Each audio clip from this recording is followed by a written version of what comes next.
These actually lead into our archival vaults. And so I'm going to open up the one where we also keep a lot of paper, photographs, negatives, and other memorabilia, just to give a sense.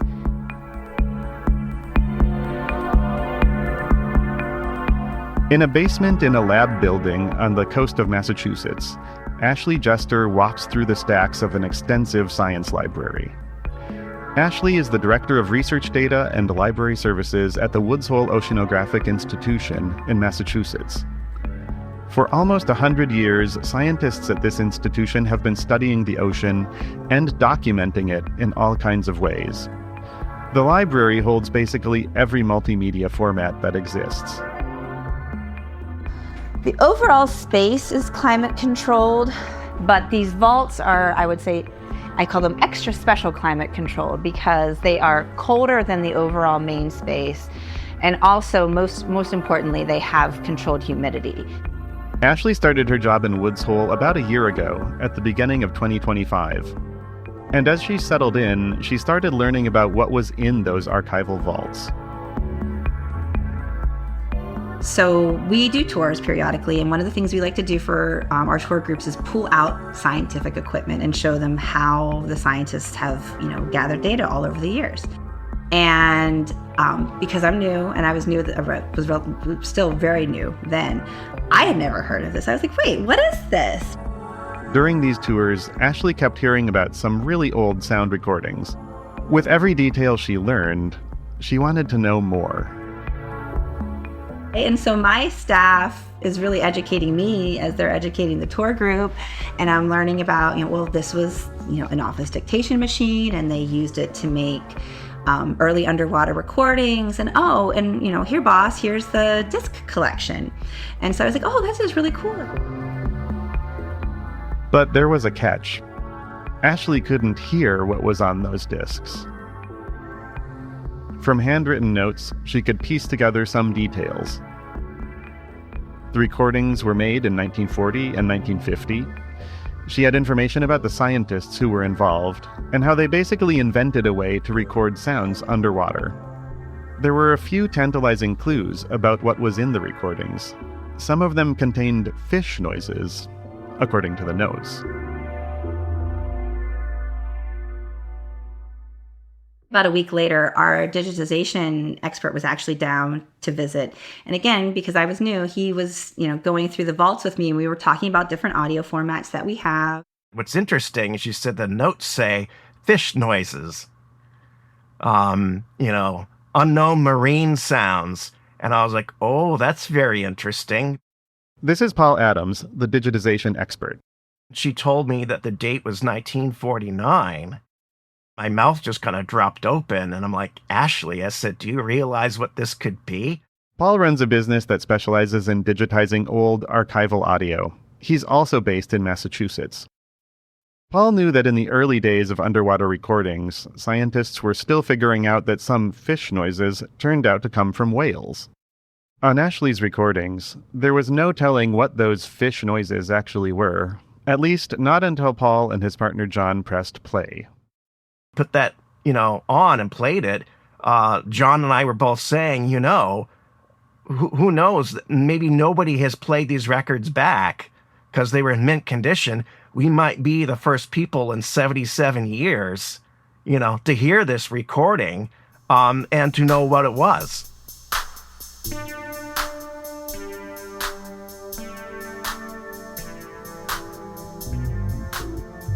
I'm Jesse Johnston, and you're listening to Sound Files, a podcast about the preservation of recorded sounds supported by the National Recording Preservation Foundation. We're hoping the podcast offers our listeners a chance to hear some of the amazing stories preserved in audio, as well as to meet some of the folks involved in helping to give us new ways to preserve and access these sounds. In this episode, those so-called fish sounds from more than 75 years ago turned out to be recordings of whale songs. They're the oldest known recordings of humpback whales. These recordings showed the value of listening to the ocean. We'll hear why these recordings apparently surprised scientists in the 1940s, and now they're giving scientists a unique window into the ocean of the past.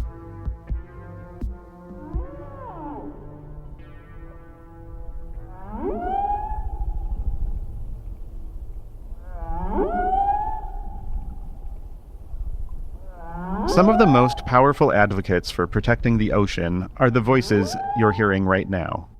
These are humpback whales, recorded in 1979 and provided by Ocean Alliance. In the late 1960s, using underwater recordings, scientists discovered that humpback whales sing songs. And then, the rest of the world heard those songs. National Geographic magazine published 10 million copies of the record Songs of the Humpback Whale, making it the largest single pressing in recording history. Whale songs flew across the solar system on the Voyager Golden Record, and those songs sparked real change. In the early 70s, Congress passed the Endangered Species Act and the Marine Mammal Protection Act, which helped protect whale songs and many other species. In 1949, almost 2 decades before the discovery that humpback whales can sing, researchers were asking some basic questions about how sound behaves in the ocean. It all started in the small town of Woods Hole, Massachusetts. When you're down in the village, it really feels like you've maybe visited, a nice little New England kind of seaside town, and you just kind of, if you notice inside the doors, it's not little shops selling trinkets, it's laboratories and people walking around with work boots and, coats and doing their scientific work. Since it was founded in 1930, the Woods Hole Oceanographic Institution has explored the ocean and developed new tools to go deeper. Insiders call it WHOI, or WHOI for short. Today, WHOI has a fleet of research ships, submersibles, and robotic explorers all dedicated to understanding the ocean. And Ashley says, you can feel it in the air when you walk around campus. And so we have, the ship's mechanics and the carpenters and the electricians. And so at any given time, especially in the summer when you're walking out, because they're out in the, working in the driveways and stuff, you hear the the metal being grinded, or you hear saws going, because they're building stuff and hacking away. As soon as you're there, you're like, yep, I'm in the middle of lab work happening. In the recordings made in the late 1940s, which Ashley pulled out of the archives, the field of oceanography was going through a big change. During World War II, the U.S. Navy began to work more closely with oceanographers. They had a lot of questions about the ocean environment. By 1949, a few years after the war ended, scientists and the military had a common goal. They wanted to understand how sound behaved in the ocean. We had just figured out how well and how far sound traveled underwater, and we were starting, and I say we, the scientists, were starting to experiment with, how do changes in temperature affect how sound propagates? How do changes in salinity affect how sound propagates? And so this research cruise was really aimed very much at basic scientific research, at understanding the physical properties of sound travel underwater. In early 1949, researchers set out on a research vessel called Atlantis. They sailed to Bermuda and they started a research program that had nothing to do with whales.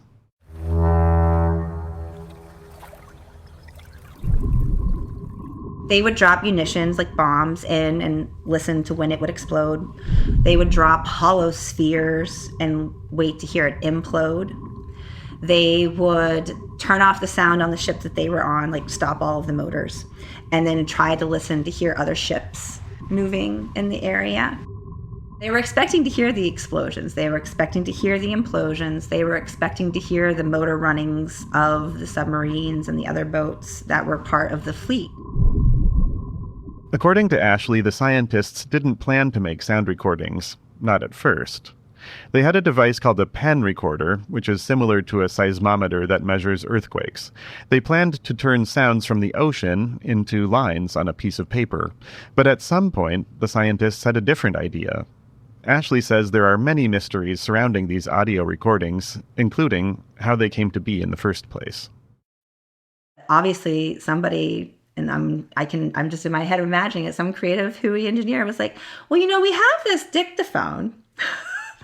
why don't we see if we can write to that? It really feels like they were just kind of messing around with what was possible and stumbled upon an ability to record underwater. As Atlantis sailed, the scientists towed a hydrophone, which is a microphone that can record underwater. To make the recordings, they relied on a device called an autograph. That's auto spelled with a D, autograph. And according to Paul Adams, the archival audio expert, the scientists were stretching the autographs beyond what it was designed to do. The autograph was a 1940s technology based primarily for dictation purposes. A boss would dictate a letter for his secretary onto this blue flexible plastic record, and then just slip it into the record and leave it on her desk and say, type out a letter for me. That's all it was intended to be used for. The autograph WHOI used was made by a company called Gray. The Gray Audograph is a small tabletop device. It has a little bit of an Art Deco vibe, and it's very simple looking with only a couple of buttons and a couple of knobs. The machine looks like an old radio, or maybe even like somebody saw it like on a table in a yard sale or something, not knowing what it was. They might think it was like a toaster or something. The autograph recorded onto blue discs that looked like small vinyl records. The discs are flexible, so flexible that if you try to balance one on your finger, the edges of the disc flap in the air. How exactly the researchers adapted the Gray Audograph for the recordings is another mystery. They connected the autograph to a device called the suitcase, which was more or less like a preamp connecting the autograph to the hydrophone. According to Paul, the Gray Audograph was modified in a way that shouldn't have worked. The built-in microphone was removed. Normally, the autograph didn't work at all without the microphone. The fact that WHOI pulled this off might be a sign that the WHOI engineers worked directly with the autograph's manufacturers.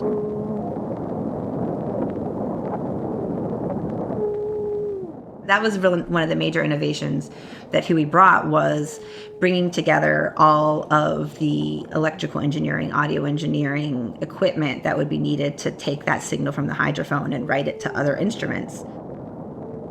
And we know then that whatever came out of the suitcase was written to the autograph. And so that's how these were recorded. In all, the WHOI researchers recorded more than 200 autograph discs. Since each disc has two sides, and each side could hold about a half hour of audio, the collection has about 200 hours of sound. Once Ashley learned about the recordings, she dove into the archive. But she didn't have a way to listen to them. Other archivists knew about the recordings too, but she thinks the format is one reason they flew under the radar. Actually have some of the autograph machines in our archives, but being good archivists, we're not going to play archival discs on old archival machines that may damage them. Who knows what will happen? And so I think part of it was just that there wasn't really an easy way to access the material. And so they sat kind of inconspicuously on the shelf. The autograph records also came with notes. Each record was stored in a sleeve, and there were handwritten descriptions, almost like liner notes from a CD. Ashley says that by reading these notes, you can see the scientists' thinking evolve in real time. At first, they describe the explosions they made in the water. Maybe they note some other sounds in the margin. As the cruise goes on, those extra sounds take up more space in the notes. Eventually, the scientists paused their original experiments and just dropped the hydrophone in to listen. I will say throughout the collection there are incidental notes of these fish noises or moaning or other mewing is another way that sometimes they're described. It really, a lot of, and you can sort of see the variation scientist by scientist, but it really feels like onomatopoeia style descriptions, right? They're really trying to like write in words how it is sounding to them. Ashley is using these notes to piece together details from the cruise, but she says there are many mysteries to solve. She knows who was on the cruise, but she doesn't know for sure who made the recordings. She also wants more details about how exactly the recording setup worked. Almost this like autograph shaped hole, everywhere I will get down to, and I'll be like, wait a second, like they're talking about everything around the autograph for this cruise, but not the disc itself, or the machine itself, or how it was used. I am obsessed with that material and format. It feels to me like for them it was just, no, that's just the way we're recording. Like it wasn't something important enough for them to make note of. And I'm like, why?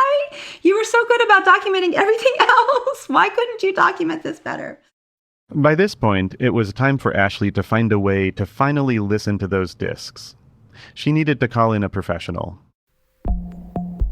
It sat in my brain and kind of just danced around. And then I saw, and part of it was, gosh, I would really like to get those digitized, but like, where am I going to get the money? I saw the call for grant applications for an RPF. I felt like, heaven opening up and coming down. It's like, oh, here's my opportunity. Ashley turned to the NRPF, the National Recording Preservation Foundation, and applied for a grant to digitize the discs. The hard part was that Ashley didn't know for sure what was in the recordings. She thought there could be whale songs, but without a way to listen, she couldn't be sure. I wrote the grant exactly, saying, I think that there may be really interesting data on these discs. I think there may be whale song, but we don't know. I'm basing that on the notes that are on the sleeves. But we do know that these are recordings from underwater from 1949 and 1950. And so, even if there's no whale song, just having that background oceanscape sound will be valuable to the scientific community. While she waited for news about the grant, Ashley decided to get a taste of what was on the recordings. She went back to Paul Adams, the digitization expert. Ashley hired his company, Mass Productions, to digitize a few discs that had the most promise. Out of about 200 discs in the collection, she chose 3. We were excited because we get to transfer all of them and see what was on there. It's kind of like unlocking a mystery.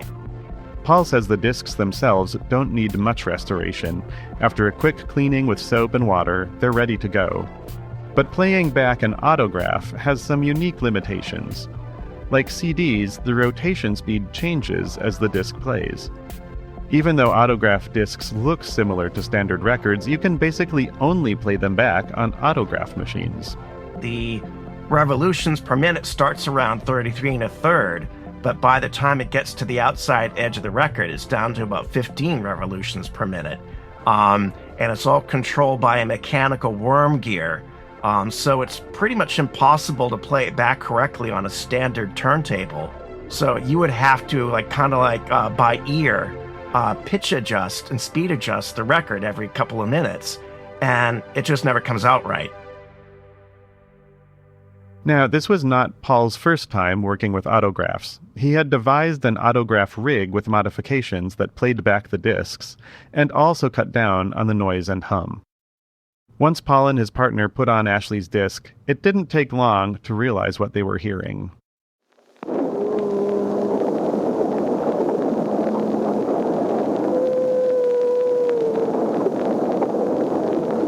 We hear, sounds of water rushing by the hydrophone and other noises. And then all of a sudden we start to hear the, very particular sound of a humpback whale because I've heard a lot of them. So I know what it sounds like.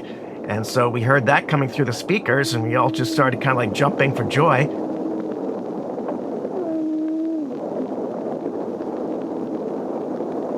According to scientists at WHOI, this is definitely a humpback whale, and it may be the earliest preserved recording of humpback whale songs. The date was March 7th, 1949. I'm not an oceanographer either, but it's amazing to hear that whale song. And just, this is going to sound a little froofy, but it's you feel very connected to nature and to the bigger universe when you are listening to something like that. I still feel the goosebumps that I felt that first time that I heard it.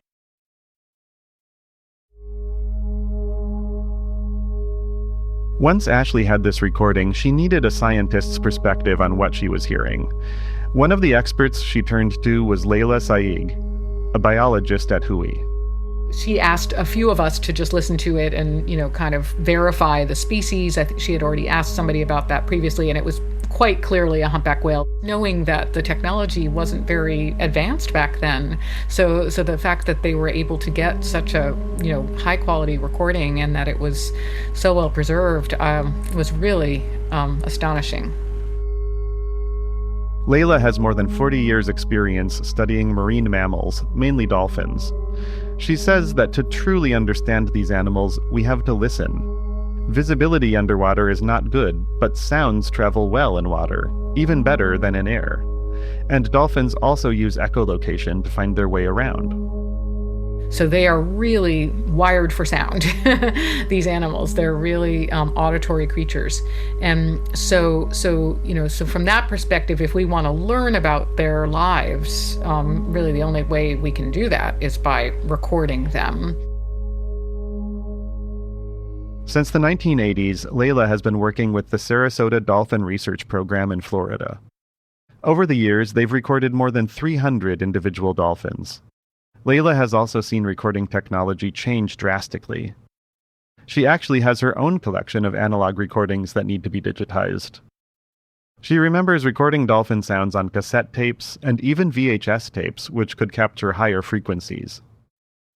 Things have really moved so fast, whereas I remember the very first digital recorder that I bought in 2005 cost like $5,000, which was not an insubstantial amount of money for me at all back then. I mean, it still isn't, honestly.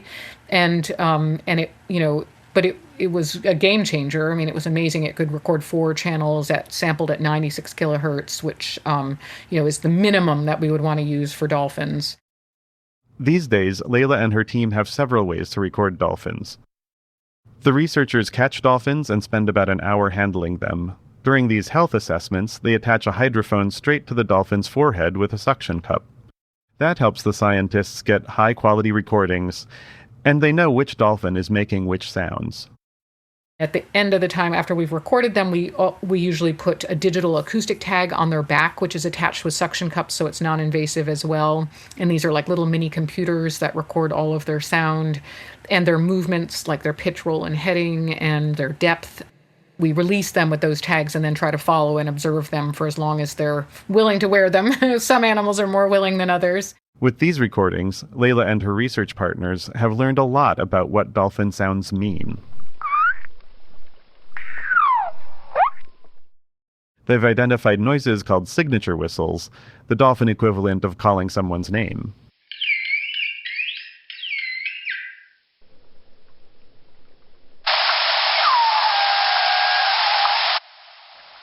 They've even discovered that mother dolphins baby talk to their kids. The scientists call this motherese.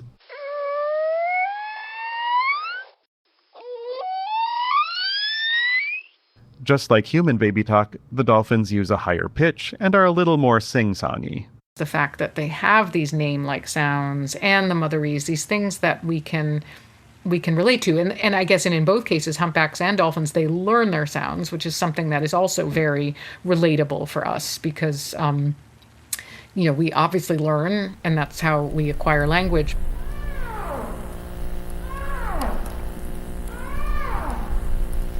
Listening to whales has helped us realize all the things we have in common with these animals. And Laela says there's one other fact about humpback whales in particular that makes them attractive. Dolphin noises are high-pitched, and sometimes scientists slow them down. Blue whales sing songs, but we have to speed them up because they're too deep for humans to hear. But not humpbacks. They sing songs at a frequency humans can hear. It's kind of amazing to think these totally alien sort of creatures living in a totally different environment from us can make these sounds that are, very, just like their structure is something that we can identify and sort of relate to. It's kind of amazing.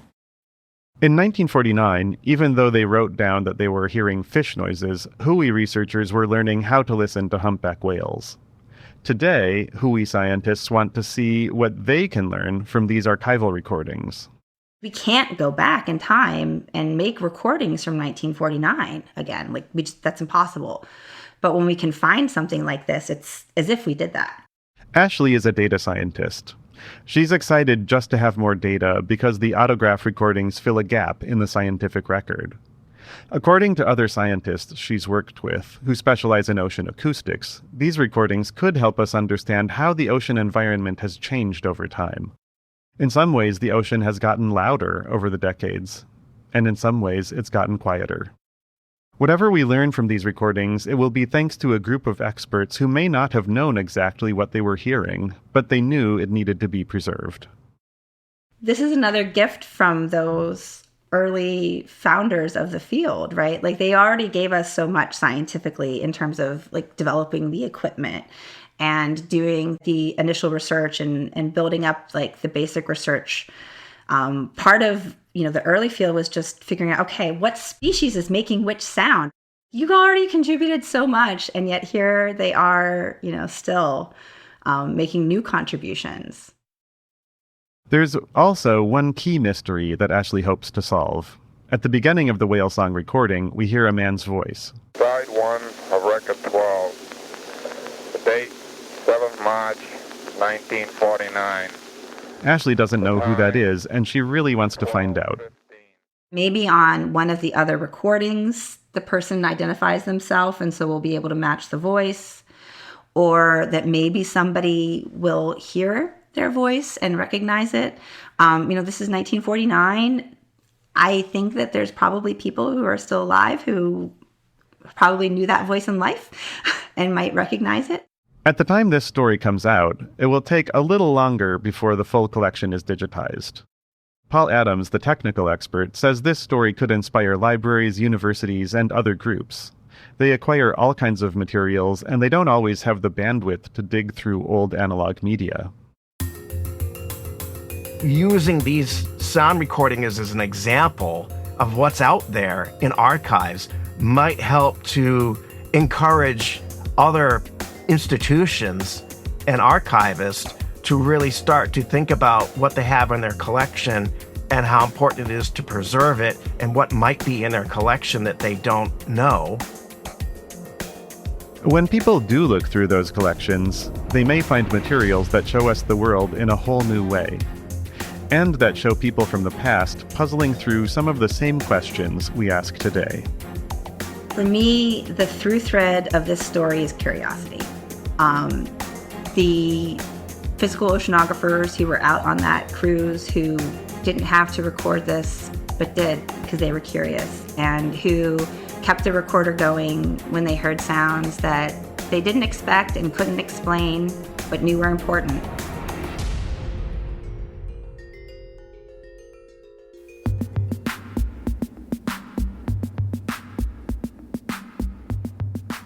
The Sound Files podcast is presented by the National Recording Preservation Foundation, an independent nonprofit established by the Library of Congress with generous support from the University of Michigan School of Information. Learn more or make a donation at recordingpreservation.org. The senior producer and editor is Teresa Carey, with writer Jacob Pinter, and sound engineer Steve Lack, with original music by Evan Haywood. Additional recordings for this episode were provided by Woods Hole Oceanographic Institution, the Ocean Alliance, and the Sarasota Dolphin Research Program. I'm Jesse Johnston, creator of Sound Files and a clinical assistant professor at the University of Michigan School of Information. Remember, every sound tells a story, so let's keep preserving them.